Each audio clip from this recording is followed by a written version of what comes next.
Hi all, ಇದು Sunday morning. Usually Sunday time ಸ್ವಲ್ಪ ಎದ್ದೇಳೋದು late ಆಗುತ್ತೆ. ಇವತ್ತು ಕೂಡ ಎದ್ದಿದ್ದು ಲೇಟ್ ಆಯಿತು. ಹಾಗಾಗಿ ಫಸ್ಟು ಕೆಟಲ್ನಲ್ಲಿ ನೀರು ಕಾಯಕ್ಕಿಟ್ಟು ಬ್ರೇಕ್ಫಾಸ್ಟ್ಗೆ ಪುದೀನ ರೈಸ್ ಮಾಡ್ಕೊಳ್ಳೋಣ ಅಂತ ಹೇಳಿ ಒಂದು ಕುಕ್ಕರ್ಗೆ ರೈಸ್ನ ಮಾಡೋಕ್ಕಿಟ್ಟೆ. ನಂತರ ನೀರು ಕುಡಿದು ಪಾತ್ರೆ ತೊಳ್ಕೊಳ್ಳೋಣ ಅಂತ ಬಂದೆ.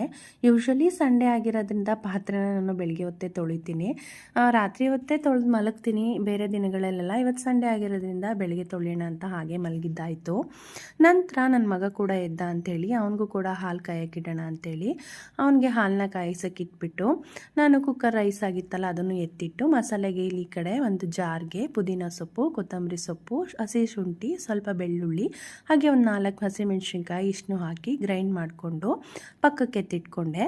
ನಂತರ ನನ್ನ ಮಗುಂಗೆ ಹಾಲು ಕೊಡೋಣ ಅಂತ ಹೇಳಿ ಒಂದು ಸಿಪ್ಪರಿಗೆ ಸ್ವಲ್ಪ ಬಾದಾಮಿ ಪೌಡ್ರು ಮತ್ತು ಕಾಯಿಸ್ಕೊಂಡಿರೋಂಥ ಹಾಲು ಮಿಕ್ಸ್ ಮಾಡಿ ಅವನಿಗೂ ಕೂಡ ಹಾಲು ಕೊಟ್ಬಿಟ್ಟು ಬಂದು ಈ ಕಡೆ ಪುದೀನ ರೈಸ್ದು ಗೊಜ್ಜನ್ನ ರೆಡಿ ಮಾಡ್ಕೊಂಬಿಡೋಣ ಅಂತ ಹೇಳಿ ಒಂದು ಬಾಣಲಿ ಇಟ್ಟು ಅದಕ್ಕೆ ಸ್ವಲ್ಪ ಎಣ್ಣೆ, ಸಾಸಿವೆ, ಒಣಮೆಣಸಿನ್ಕಾಯಿ, ಶೇಂಗಾ ಬೀಜ, ಕಡಲೆಬೇಳೆ, ಹೆಸರುಬೇಳೆ ಅದಷ್ಟು ಹಾಕಿ ಅದ್ರ ಜೊತೆ ಕರಿಬೇವು ಹಾಕಿ ರುಬ್ಕೊಂಡಿರುವಂಥ ಮಸಾಲೆನೂ ಕೂಡ ಹಾಕಿ ಅದಕ್ಕೆ ಲಾಸ್ಟಲ್ಲಿ ಸ್ವಲ್ಪ ಉಪ್ಪು, ಅರಿಶಿನ ಹಾಕಿ ಒಂದು 5 ಮಿನಿಟ್ಸು ಗೊಜ್ಜನ್ನ ಬೇಯಿಸ್ಕೊಂಡ್ರೆ ಪುದೀನ ರೈಸ್ ಗೊಜ್ಜು ರೆಡಿ ಆಗುತ್ತೆ. ಈ ಕಡೆ ಆಲ್ರೆಡಿ ನಾನು ಅನ್ನ ಆರಕ್ಕೆ ಇಟ್ಕೊಂಡಿದ್ದೆ, ಅದನ್ನು ಕೂಡ ಮಿಕ್ಸ್ ಮಾಡಿಕೊಂಡು ಲಾಸ್ಟಲ್ಲಿ ಸ್ವಲ್ಪ ಲೆಮನ್ನ ಹಾಕ್ಕೊಂಡು ಮಿಕ್ಸ್ ಮಾಡಿಕೊಂಡ್ರೆ ಪುದೀನ ರೈಸು ತುಂಬ ಟೇಸ್ಟಿಯಾಗಿರುತ್ತೆ. ಜಾಸ್ತಿ ಮಸಾಲೆ ಇಲ್ಲದೆ ಇರೋದ್ರಿಂದ ಚೆನ್ನಾಗಿರುತ್ತೆ ಬ್ರೇಕ್ಫಾಸ್ಟ್ಗೆಲ್ಲ.